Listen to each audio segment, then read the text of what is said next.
वक्फे के बाद खुशामदेद बात कर लेते हैं अब टॉप 5 आइटम्स की। तो टॉप 5 आइटम्स भी ऑलमोस्ट इन्हीं तमाम सेक्टर्स के अंदर से हैं और इसी हवाले से हम तकरीबन बात भी कर चुके हैं। WTL ने आज 8 करोड़ 42 लाख शेयर्स कंट्रीब्यूट किए, ₹1.64 पर आज ये बंद हुआ है और इसके 9 पैसे इजाफा हुआ है। ये आपने रेशो चेक करना है कि प्रॉफिट कितना हो रहा है, कितना इसने गेन किया है शेयर प्राइस और कितना लूज़ किया है, फिर उसके बाद हम एनालिसिस करते हैं।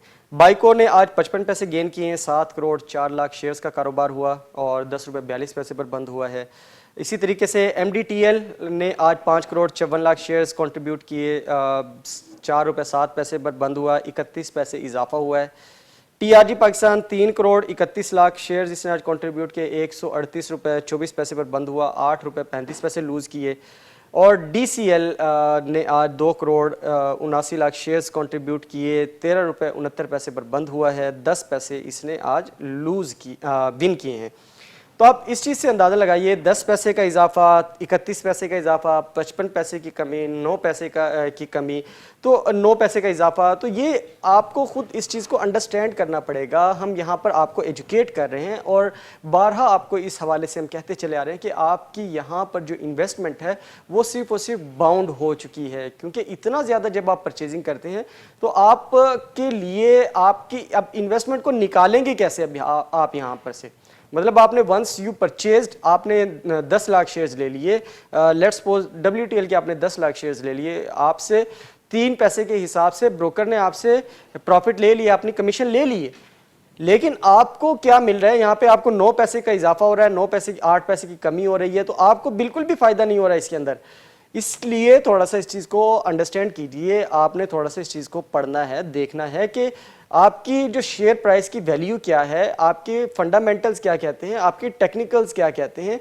आपको फ़ायदा तो तब होगा जब आप इसकी जो शेयर प्राइस है वो 1 से 2 रुपए या 3 रुपए इसके अंदर फ्लक्चुएशन आती है। तो अगर आपको इस चीज़ की अंडरस्टैंडिंग नहीं हो रही है तो आप बज़िद हैं कि आपने यहाँ पर इन्वेस्टमेंट करनी है, तो आप उसका जो बेहतरीन तरीक़ाकार है उसको पोर्शंस में आप कर लीजिए। टेक्नोलॉजी एंड कम्युनिकेशन सेक्टर के अंदर बहुत अच्छी अच्छी स्क्रिप्ट्स मौजूद हैं। आप देखो, एक जगह पर आपने 1 लाख परचेजिंग कर ली, 1 लाख शेयर्स आपने परचेज कर लिए, तो दूसरी तरफ जो लेट्स सपोज अगर हम बात कर लें नेट सोल की या TRG की बात कर लें, वहां पर अगर आप 1 लाख नहीं ले सकते, वहां पर आप 10,000 20,000 शेयर्स की अगर आप परचेजिंग कर लें, ये भी मैं बहुत ज़्यादा बता रहा हूँ आपको, 5,000 शेयर्स की परचेजिंग कर ले, तो आपको जो प्रॉफिट है वो आपको WTL के अंदर इन्वेस्ट करने के बजाय वहां पर आप इन्वेस्टमेंट करें तो वहां पर आपको प्रॉफिट ज़्यादा अच्छी तरीके से आप अर्न कर सकते हैं। दूसरी चीज इसी तरीके से MDTL की अगर बात करें तो 31 पैसे का इजाफा, ₹4.07 का स्क्रिप, और फिर इसी तरीके से DCL ₹13.69 का स्क्रिप है और 10 पैसे इजाफा हो रहा है। और बाइको पेट्रोलियम ठीक है, अब ये ऊपर की तरफ जा रहा है, काफ़ी इसने जोर लगाया है, काफ़ी अच्छी इसकी सेल्स भी काफ़ी अच्छी, नंबर्स काफ़ी अच्छे नज़र आए हैं बाइको के, तो उस हवाले से थोड़ा सा ऊपर की तरफ जाते हुए नज़र आ रहा है। लेकिन स्टिल आपको इस चीज़ को अंडरस्टैंड करना पड़ेगा कि बहुत ज़्यादा भर के यहाँ पर आपने परचेजिंग नहीं करनी है। अभी हम बात कर लेते हैं टॉप जो गेनर्स और लूजर्स की। अगर बात कर ले तो SAPT ने आज तकरीबन 59 रुपीज़ गेन किए हैं, ₹1,059 पर बंद हुआ है। एबेट लेबॉर्ट्रीज ₹23.69 गेन किए हैं, ₹725.14 पर बंद हुआ है। SCL 21 रुपये आज गेन किए हैं, ₹314.29 पर बंद हुआ है। PRET ₹20.96 इसने आज गेन किए, ₹950 पर बंद हुआ है। BHAT 20 रुपये गेन किए, ₹1,550 पर बंद हुआ है। इसी तरीके से लूजर्स की अगर बात कर लें तो SUTM ने आज ₹62.88 लूज किए हैं और ये बंद हुआ है ₹775.62 पर। और AKDCL अच्छा काम कर रहा है, ₹20.31 आज इसने लूज किए हैं, ₹474.13 पर बंद हुआ है। POML ₹19.99 इसने आज लूज किए, ₹251.90 पर बंद हुआ है। KHTC ₹16.13 इसने आज लूज किए हैं, ₹532.93 पर बंद हुआ है। और पैकेजेस ₹12.94 इसने आज लूज किए, ₹504 पर बंद हुआ है। तो ओवरऑल जो सूरत हाल है गेनर्स और लूजर्स के हिसाब से के हवाले से अगर हम बात करें तो उसमें आपको नज़र आ रहा है कि कि इनकी प्राइसेस के अंदर फ्लक्चुएशन अगर आती भी है तो वो इतनी ज़्यादा फ्लक्चुएशन नहीं है। बट अगेन ये तमाम की तमाम वो आइटम्स हैं जिसको आप हमेशा लॉन्ग टर्म ट्रेडिंग की तरफ देखते हैं। अगर हम बात कर लें अब इंटरनेशनल मार्केट की सूरत हाल की बात कर लें तो ऑस्ट्रेलिया की मार्केट में तकरीबन 49 पॉइंट्स का इजाफा है। शंघाई की जो मार्केट है, चाइना की मार्केट, उसमें 6 पॉइंट्स की कमी देखी गई है आज। जो हांगकांग की मार्केट है, हैंग सेंग 312 पॉइंट्स का इजाफा है। और मुंबई स्टॉक एक्सचेंज इंडिया की मार्केट है, इसमें 7 पॉइंट्स का इजाफा है। और इसी तरीके से जापान की मार्केट है, 138 पॉइंट्स का इजाफा है। और ताइवान की जो मार्केट है वहाँ पर 33 पॉइंट्स का जो है वो इजाफा नज़र आ रहा है। तो ओवरऑल मार्केट के अंदर जो सूरत हाल है, इंटरनेशनल मार्केट की जो सूरत हाल है, एशियन स्टॉक एक्सचेंज की अगर ख़ास करके बात की जाए तो अच्छी नज़र आ रही है मार्केट। और वही इस्तेहकाम नज़र आ रहा है जैसे पाकिस्तान की मार्केट के अंदर है, वही चीज़ नज़र आ रही है। अब हम बात करेंगे, आज हम एनालिसिस करेंगे ख़ास करके दो स्टील के हवाले से। दो स्टील की आज की अगर बात कर लें तो इसकी 5 रुपये 41 पैसे आज इसकी शेयर प्राइस बंद हुई है। 65 पैसे इसकी कमी हुई है आज इसकी शेयर प्राइस में। 10 रुपये 73 10.73% का जो लॉस है, चेंज इन परसेंटेज है रिलेटिवली कंपैरेटिव सेशन में कल के मुकाबले में, वो नज़र आया आपको। अब अगर हम इसकी बात कर लें सूरत हाल की, इसकी सेल्स के हवाले से अगर हम बात कर लें तो सेल्स इसकी इस वक्त जो ट्रेलिंग 12 मंथ्स है इसमें 6284 की आपको नज़र आया है। और 2020 में इसकी जो सेल्स रही वो 11270 और इसी तरीके से 2019 में नज़र आ रही है। ओवरऑल अगर कॉस्ट ऑफ सेल्स की अगर बात करें तो ये नेगेटिव ट्रेंड के अंदर है और इंतहाई लॉस के अंदर नज़र आ रही है मार्केट में। मसलन अगर हम 2020 की बात करें तो 60,986 जो थाउजेंड्स हैं इनकी इसके अंदर कमी है इसको। और इस वक्त जो TTM की अगर हम बात करें तो 51,199,000 जो रुपीज़ हैं उसका इसको इस वक्त लॉस नज़र आ रहा है, बेयर करना पड़ रहा है। प्रॉफिट में नहीं है मार्केट में इस वक्त। एडमिनिस्ट्रेटिव एक्सपेंसेस इसके बहुत ज़्यादा हैं, वो भी इस वक्त अच्छा खासा इसको लॉस में है कंपनी। मुकम्मल तौर पर अगर फाइनेंशियल कॉस्ट देखें तो वो भी बहुत ज़्यादा है। कैपिटल गेन इसका नहीं है, प्रॉफिट टैक्सेशन ये लॉस में है। तो मुकम्मल तौर पर अगर मैं इसका चार्ट आपको दिखा दूँ तो मुकम्मल तौर पर रेड नज़र आएगी आपको ये। तो इसलिए थोड़ा सा इस चीज़ के हवाले से अंडरस्टैंड करना पड़ेगा। मैं इसके फाइनेंशियल्स की बात कर रहा हूँ। अगर हम इसकी परफॉर्मेंस को देख लें, अगर परफॉर्मेंस को देख लें तो परफॉर्मेंस में भी आप देखें नेगेटिव ट्रेंड नज़र आ रहा है। 714 माइनस है इस वक्त। और ऑपरेटिंग प्रॉफिट मार्जिन है जो 2041 का है इस वक्त। और रिटर्न ऑन कैपिटल एम्प्लॉयड 6.03 है, -6.03। तो ओवरऑल जो ट्रेंड है वो इसका बिल्कुल नेगेटिव है। अगर रिटेंशन रेशो के ऊपर बात करें तो वो 100% नज़र आ रही है आपको।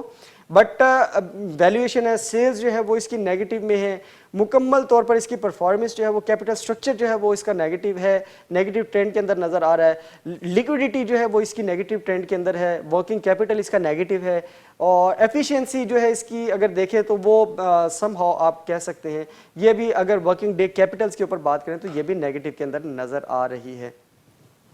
इसकी फाइनेंशियल्स मैंने आपको बताया, इसकी परफॉर्मेंस भी मैंने आपको बताई है। और अब अगर मैं इसके टेक्निकल्स के ऊपर बात करूं तो RSI जो है उसका, वो इसका न्यूट्रल है, इसका 54.97% 97 वैल्यू है इसकी।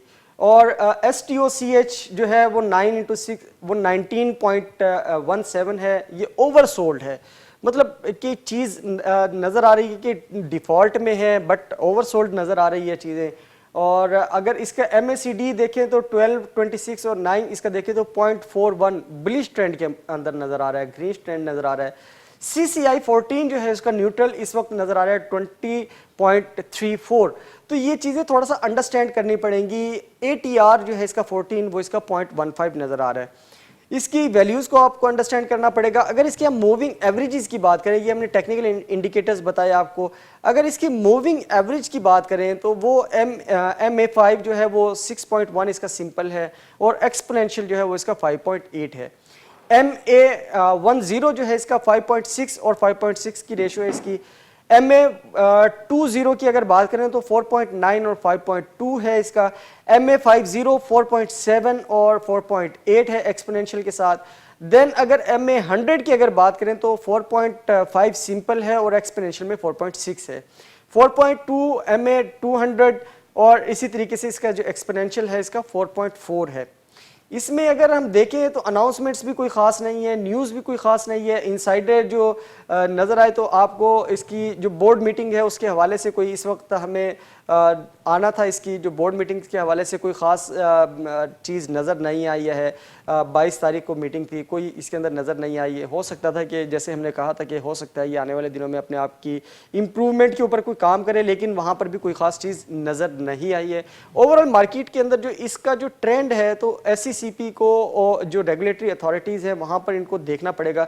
बोर्ड मीटिंग्स के का जो नोटिफिकेशन है वो हमारे पास मौजूद है, उसमें भी कोई ख़ास किस्म की इसके अंदर नहीं है। क्लोज पीरियड इसका नज़र आ रहा है, बट अगेन इस कुछ भी इसके अंदर से नज़र नहीं आ रही है कि कोई चीज़ इन लोगों ने इशू की हो कि वेदर दे हैव कंट्रोल्ड चीज़ें की हों। कंट्रोल भी नहीं आ रहा है कुछ भी नज़र, लेकिन स्टिल अगर काम हो रहा है इसके अंदर तो अगेन जो SECP है उसको थोड़ा सा देखना पड़ेगा। इनसाइडर अगर ट्रांजैक्शंस की अगर हम बात कर लें, उसको हम देखने की कोशिश कर लें तो उसका जो ग्राफ है शेयर प्राइस का वो नज़र आ रहा है तकरीबन, जैसे अभी बताया कि DSL जो है इसकी जो प्राइस है तकरीबन 5 रुपये 64 पैसे के करीब है। तो नेगेटिव ट्रेंड नज़र आ रहा है इस वक्त, किसी किस्म की कोई ऐसी चीज़ नहीं है। पे आउट्स के हवाले से अगर देखें तो पे आउट्स भी कहीं पे नज़र नहीं आ रहे, कोई चीज़ कहीं पे नज़र नहीं आ रही है कि ये लोग इन्वेस्टर्स का या ट्रेडर्स का कहीं पे कुछ भला सोच रहे हो। ये कंपनी अगर अपनी ही साख के ऊपर अपनी जो पोजीशन है इस वक्त अगर उसी को स्ट्रांग नहीं कर सकती है तो इसके अंदर इन्वेस्टमेंट का क्या फ़ायदा होगा। इस हवाले से जो इन्वेस्टर्स हैं उनको थोड़ा सा सोचना पड़ेगा। हम कोशिश करते रहे कि दोस्त स्टील की जो मैनेजमेंट है उसके साथ कांटेक्ट करें और उनको अपने प्रोग्राम के अंदर बुलाएं और उनसे पूछें कि ये आप लोगों का मसला क्या है, आप लोग करना क्या चाह रहे हैं। अगर आप लोगों ने मार्केट के अंदर अच्छे से काम करना है तो definitely you should go for that. आप जो रूल्स एंड रेगुलेशंस है उसको फिलअप कीजिए, जो SECP के बताए हुए जो डॉक्यूमेंटेशन है उनको आप फिलअप कीजिए। अगर आप वो पूरे नहीं करते तो डेफिनेटली आपको तो पेनल्टी के साथ काम पेनल्टी आपको शूट करनी चाहिए, क्योंकि काम नहीं हो रहा है आपका।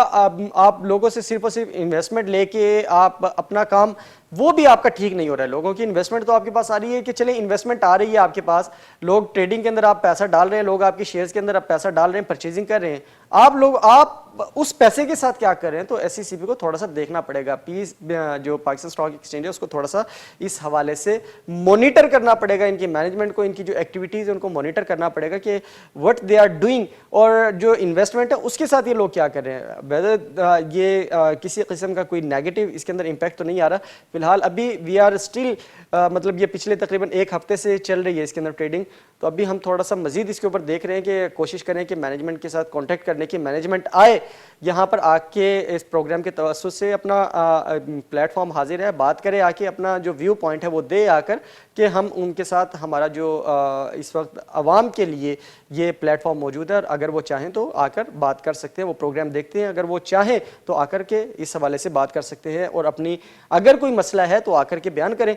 अदरवाइज फिर SECP एक्शन लेगा या पाकिस्तान स्टॉक एक्सचेंज एक्शन लेगा, तो उस चीज़ को थोड़ा सा देखना पड़ेगा, क्योंकि लोग इन्वेस्ट कर रहे हैं। आप रूमर्स डालते हैं, कोई इस तरह की खबर डालते हैं तो उसके ऊपर लोग आते हैं आपकी तरफ इन्वेस्टमेंट के लिए।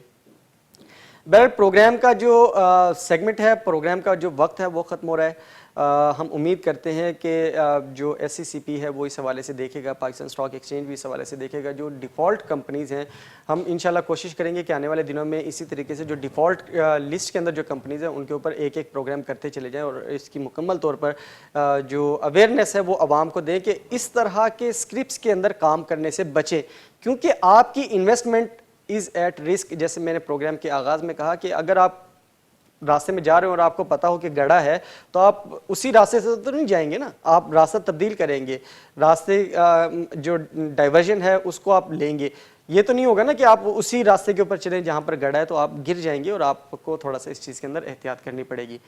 प्रोग्राम का वक्त ख़त्म हो रहा है। प्रोग्राम के आखिर में कोरोना वायरस से एहतियाती तदाबीर के लिए आप अपनी कारोबारी सरगर्मियों के लिए घर से बाहर निकलें, मुलाजमत के लिए दफातर जाएँ, अशिया खुरनोश के लिए मंडियों में जाएँ, मार्केट्स में जाएँ, तो मास्क का इस्तेमाल ज़रूर कीजिए। मास्क का इस्तेमाल ज़रूर कीजिए। मास्क आपको जो कोरोना वायरस है उससे आपको महफूज रखेगा और आपके इर्द गिर्द जो लोग हैं उनको भी महफूज रखेगा।